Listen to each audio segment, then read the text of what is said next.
आणि म्हणून महबूबा मुफ्ती सोबत आम्ही सरकार बनवून सेपरेटिस्ट आणि अध्यक्ष महोदय त्या ठिकाणी ISIला दाखवलं सरकार बनू शकतं, पण त्यात राहिलो नाही. ज्या क्षणी हे जगाला दाखवलं की या ठिकाणी निवडणुका होऊ शकतात, दुसऱ्या क्षणाला त्या सरकारला लात मारली, लात. आम्ही राहिलो नाही त्या सरकारमध्ये, दुसऱ्या क्षणाला त्या सरकारला लात मारली अध्यक्ष महोदय.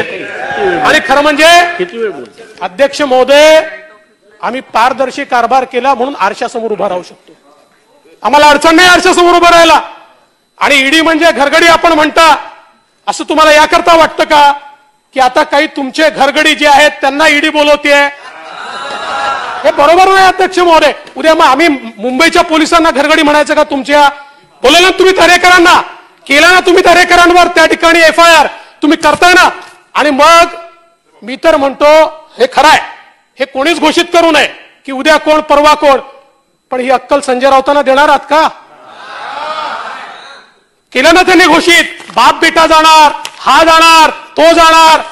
हे असं ज्यावेळेस असतं ना त्यास असंही असतं, हे अध्यक्ष महोदय या ठिकाणी लक्षात घेतलं पाहिजे.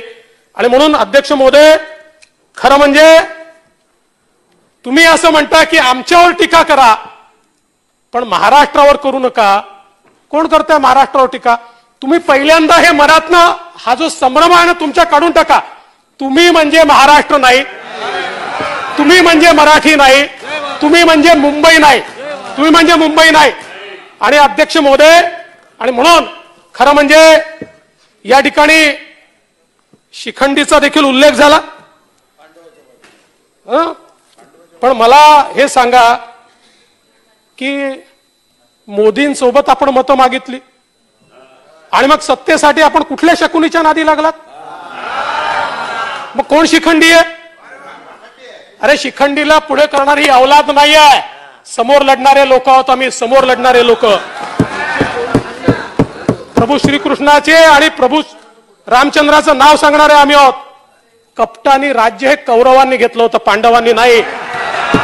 पण कपटानी राज्य घेतल्यानंतर अर्जुन घाबरला नाही अध्यक्ष महोदय. आम्ही घाबरत नाही, कारण आमच्या करता पथ का अंतिम लक्ष्य नहीं है सिंहासन चढ़ते जाना, सब समाज को लिए साथ में आगे है बढ़ते जाना.